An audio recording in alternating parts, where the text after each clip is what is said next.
Namaku Asep. Ini kisah nyata yang tidak akan pernah aku lupakan seumur hidupku. Tahun 2017, aku dan dua sahabatku, Dadan dan Jajang, berencana camping kecil di sekitar hutan Cimalaka, Sumedang. Tujuan kami sederhana, cari suasana baru, foto-foto, dan sedikit uji nyali. Di sanalah, untuk pertama kalinya aku mendengar tentang Goa Kero. Katanya, kalau berani masuk ke Goa Kero jam 12 malam, bisa lihat penjaga harta karun, ujar seorang warga setempat sambil tertawa kecil. Tentu saja kami anggap itu cuma mitos kampung. Dengan percaya diri, kami putuskan untuk mengunjunginya malam itu juga. Sekitar jam 11.30 malam, kami bertiga berangkat dengan hanya berbekal senter, jaket tipis, dan satu botol air minum.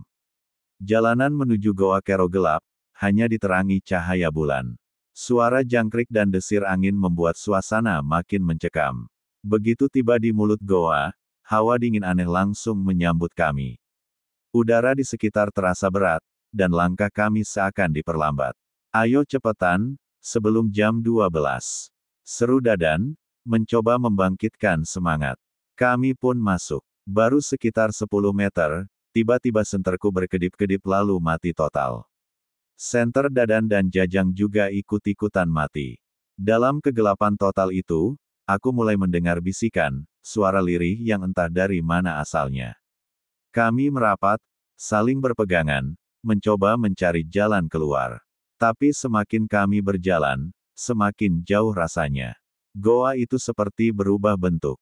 Tiba-tiba terdengar suara tawa kecil, seperti suara perempuan, tapi aneh, gemanya terasa dari berbagai arah. Jangan bercanda, Yang, seruku, mengira Jajang iseng. Tapi saat ku tengok, Jajang tampak pucat, bibirnya bergetar. Asep, ada yang ngikutin kita, bisiknya. Aku menoleh cepat. Di belakang kami, samar-samar terlihat sosok tinggi besar, berbulu hitam, dengan mata merah menyala. Wujud itu tidak bergerak, hanya berdiri mengawasi. Kami sontak berlari sekencang-kencangnya, tapi langkah kami berat, seperti ada yang menahan kaki. Tiba-tiba, suara lolongan panjang terdengar dari dalam goa, diikuti hembusan angin dingin yang membuat kulit kami merinding. Saat itulah, Jajang terjatuh.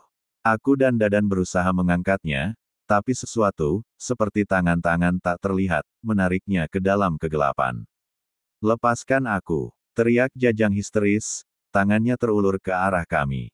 Aku berusaha meraihnya, tapi kekuatan itu jauh lebih kuat. Dalam hitungan detik, Jajang menghilang, ditelan oleh kegelapan, meninggalkan suara jeritan panjang yang kemudian hening. Aku dan Dadan, tanpa berpikir panjang, terus berlari menuju keluar. Anehnya, pintu goa yang tadi hanya beberapa meter terasa begitu jauh. Nafas kami tersengal-sengal, dada seperti ditekan beban berat.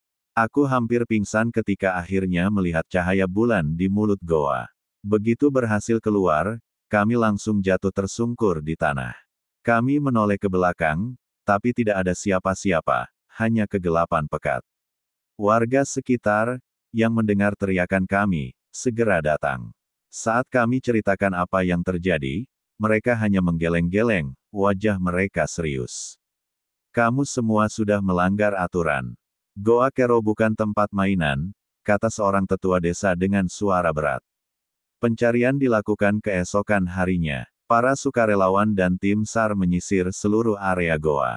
Tapi Jajang tidak pernah ditemukan. Yang tersisa hanyalah bekas cakaran besar di dinding batu dan topi yang biasa ia pakai. Sejak malam itu, aku tidak pernah berani mendekati Goa Kero lagi.